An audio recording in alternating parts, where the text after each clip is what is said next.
नमस्कार दोस्तों, अगर आपको भारत और ऑस्ट्रेलिया के बीच खेला गया T20 श्रृंखला का पहला और सबसे रोमांचक महामुकाबला पसंद आया हो तो इस वीडियो को आप एक लाइक जरूर करें। इस वीडियो का लाइक टारगेट 400 लाइक है, तो इस वीडियो को आप दिल से लाइक जरूर करें।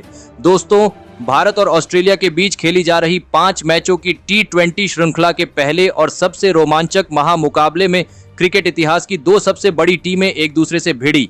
इस बार सूर्य कुमार यादव की भारतीय टीम के सामने मैथ्यू वेड की ऑस्ट्रेलिया की टीम खड़ी थी। इस रोंगटे खड़े कर देने वाले महामुकाबले में भारतीय कप्तान सूर्य कुमार यादव ने टॉस जीता और पहले गेंदबाजी का फैसला लिया और ऑस्ट्रेलिया की टीम को पहले बल्लेबाजी के लिए आमंत्रित किया। उसके बाद रनों की बारिश करने के इरादे से ऑस्ट्रेलिया के 2 दिग्गज ओपनर बल्लेबाज मैदान में उतरे। स्टीव स्मिथ और मैथ्यू शॉट के कंधों पर इस महामुकाबले में अपनी टीम को एक विस्फोटक ओपनिंग शुरुआत दिलाने की बहुत ही बड़ी जिम्मेदारी थी, लेकिन भारतीय टीम की गेंदबाजी ने ऑस्ट्रेलिया की इन उम्मीदों को पारी के शुरुआत में तोड़ दिया और गेंदबाजी डालने आए रवि बिश्नोई ने इस पारी के 5वें ओवर में मैथ्यू शॉट को क्लीन बोल्ड कर दिया। मैथ्यू शॉट 11 गेंद में 13 रन बनाकर आउट हो गए। मैथ्यू शॉट के आउट हो जाने के बाद अब ऑस्ट्रेलिया की टीम की तरफ से जोश इंग्लिश बल्लेबाजी करने मैदान में उतरे और फिर यहां से जोश इंग्लिश और स्टीव स्मिथ ने इस महामुकाबले में एक महत्वपूर्ण साझेदारी खड़ी करना शुरू कर दिया। पहला विकेट जल्दी गिरने के बाद ऑस्ट्रेलिया की टीम पर जो दबाव बढ़ रहा था, उस दबाव को जोश इंग्लिश और स्टीव स्मिथ की साझेदारी ने खत्म कर दिया था। अब धीरे धीरे दोनों ही खिलाड़ी भारतीय गेंदबाजी पर दबाव बनाने लगे थे। खास करके जोश इंग्लिश इस मुकाबले में लगभग 220 की स्ट्राइक रेट से बल्लेबाजी कर रहे थे। जोश इंग्लिश और स्टीव स्मिथ की बल्लेबाजी ने कप्तान सूर्य कुमार यादव की परेशानियों को बहुत ही ज्यादा बढ़ा दिया था। जोश इंग्लिश के बल्ले से तो लगातार छक्के चौके निकल रहे थे और फिर इसी बीच जोश इंग्लिश ने अपना धमाकेदार अर्धशतक पूरा कर लिया। भारतीय गेंदबाजी इन दोनों को रोकने की पूरी कोशिश कर रही थी, लेकिन ऑस्ट्रेलिया के यह दोनों ही बल्लेबाज अब मैदान में पूरी तरह सेट हो चुके थे और फिर इसी बीच स्टीव स्मिथ ने भी अपना अर्धशतक पूरा कर लिया। दोनों के बीच विशाल 100 रनों की साझेदारी पूरी हो चुकी थी, लेकिन दूसरे छोर पर बल्लेबाजी कर रहे जोश इंग्लिश अब अपने शतक की तरफ तेजी से आगे बढ़ चुके थे। जोश इंग्लिश और स्टीव स्मिथ ने मिलकर लगभग 161 रनों तक अपनी टीम को पहुंचा दिया था, लेकिन फिर पारी के 16वें ओवर में स्टीव स्मिथ एक गलत रन लेने के चक्कर में रन आउट हो गए। स्टीव स्मिथ 41 गेंद में 52 रनों की अर्धशतकीय पारी खेलकर आउट हो गए, लेकिन उनके बाद बल्लेबाजी करने आए मार्कस स्टोइनिस के साथ मिलकर जोश इंग्लिश ने अपना इस मुकाबले का ऐतिहासिक शतक पूरा कर लिया। जोश इंग्लिश के इस शतक ने पूरे भारतीय गेंदबाजी को बैकफुट पर धकेल दिया था, लेकिन फिर पारी के 18वें ओवर में जोश इंग्लिश को प्रसिद्ध कृष्णा ने यशस्वी जायसवाल के हाथों कैच आउट कर दिया। जोश इंग्लिश 50 गेंद में 110 रनों की तूफानी पारी खेलकर आउट हो गए। अब भारतीय टीम को अंतिम ओवरों में ऑस्ट्रेलिया को बड़े लक्ष्य तक पहुंचने से रोकना था, लेकिन विकेट गिरने के बाद बल्लेबाजी करने आए टीम डेविड ने भी अपनी पारी का आगाज धमाकेदार तरीके से किया था, लेकिन आखिरी के ओवर में मुकेश कुमार की सटीक गेंदों ने ऑस्ट्रेलिया के बल्लेबाजों को आखिर में ज्यादा हाथ खोलने नहीं दिए। लेकिन इसके बावजूद ऑस्ट्रेलिया की टीम ने 208 रनों का एक विशाल लक्ष्य भारतीय टीम के आगे रखा। उसके बाद ऑस्ट्रेलिया की टीम से मिले 209 रनों के सबसे बड़े लक्ष्य का पीछा करने भारतीय टीम के 2 दिग्गज ओपनर बल्लेबाज मैदान में उतरे।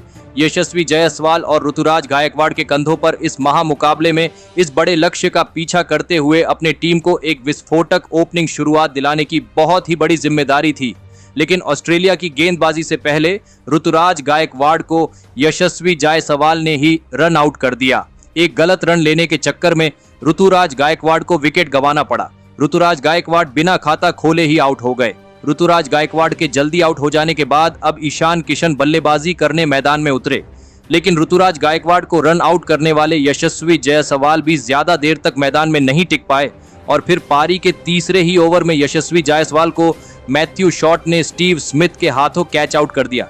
यशस्वी जायसवाल 8 गेंदों में 21 रन बनाकर आउट हो गए। भारतीय टीम ने अपने दोनों ही ओपनर बल्लेबाजों को शुरुआत में ही खो दिया था। अब दबाव पूरी तरह भारतीय टीम पर दिख रहा था। अब विकेट गिरने के बाद कप्तान सूर्य कुमार यादव बल्लेबाजी करने मैदान में उतरे और फिर यहां से कप्तान सूर्य कुमार यादव और ईशान किशन ने भारतीय पारी को संभाला और एक मजबूत साझेदारी बनाना शुरू कर दिया।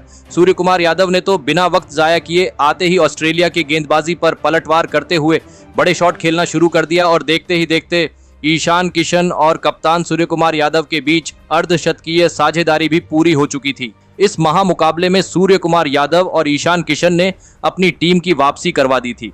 तो वही दूसरे छोर से ईशान किशन ने भी अपने हाथ खोलने शुरू कर दिए। 200 रन स्कोर बोर्ड पर लगाकर ऑस्ट्रेलिया की टीम खुद को यह मुकाबला जीता हुआ समझने लगी थी। लेकिन इस साल विश्व कप के फाइनल में मिली शर्मनाक हार का बदला लेने के लिए खुद कप्तान सूर्य कुमार यादव अपनी टीम के लिए कप्तानी पारी खेल रहे थे, तो वही ईशान किशन भी पूरी तरह ऑस्ट्रेलिया की गेंदबाजी पर हावी हो चुके थे। और फिर इसी बीच पारी के 13वें ओवर की पहली गेंद पर एक शानदार चौका लगाते हुए ईशान किशन ने अपना तूफानी अर्धशतक पूरा कर लिया।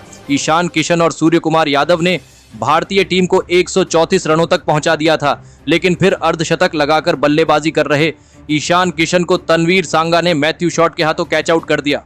ईशान किशन 39 गेंद में 58 रन बनाकर आउट हो गए, लेकिन ईशान किशन के बाद बल्लेबाजी करने आए तिलक वर्मा ने आते ही 2 शानदार चौके लगा दिए थे।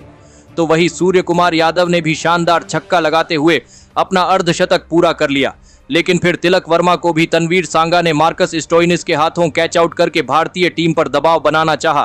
तिलक वर्मा 10 गेंद में 12 रन बनाकर आउट हो गए, लेकिन भारतीय कप्तान सूर्य कुमार यादव इस मुकाबले में अद्भुत बल्लेबाजी कर रहे थे। सूर्य कुमार यादव की इस लाजवाब बल्लेबाज ने पूरे स्टेडियम में बैठे दर्शकों के होश उड़ा दिए थे। और फिर विकेट गिरने के बाद विस्फोटक बल्लेबाजी करने वाले रिंकू सिंह मैदान में उतरे और फिर आखिरी ओवरों में सूर्य कुमार यादव और रिंकू सिंह ने ऑस्ट्रेलिया के गेंदबाजी को वापसी करने का कोई भी मौका नहीं दिया।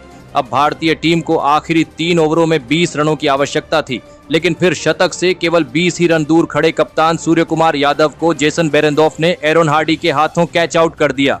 सूर्य कुमार यादव 42 गेंद में 80 रनों की ऐतिहासिक पारी खेलकर आउट हो गए, लेकिन मुकाबला अब ऑस्ट्रेलिया के हाथ से निकल चुका था। अब विकेट गिरने के बाद अक्षर पटेल मैदान में उतरे, लेकिन पारी के 19वें ओवर में भारतीय टीम को कुछ ज्यादा रन नहीं मिले, लेकिन इस ओवर के आखिर में रिंकू सिंह ने एक अहम चौका लगा दिया। अब भारतीय टीम को आखिरी 6 गेंद में 7 रनों की आवश्यकता थी और फिर इस आखिरी ओवर की पहली ही गेंद पर रिंकू सिंह ने एक और शानदार चौका लगा दिया। अब भारतीय टीम को जीत के लिए 5 गेंद में सिर्फ 3 रनों की आवश्यकता थी, तो वही उसकी अगली भी गेंद पर रिंकू सिंह को 1 रन मिल गया। अब 4 गेंद में भारत को 2 ही रन जीत के लिए चाहिए थे, लेकिन उसके अगली ही गेंद पर अक्षर पटेल को शॉन एबोट ने अपनी ही गेंद पर कैच आउट कर दिया।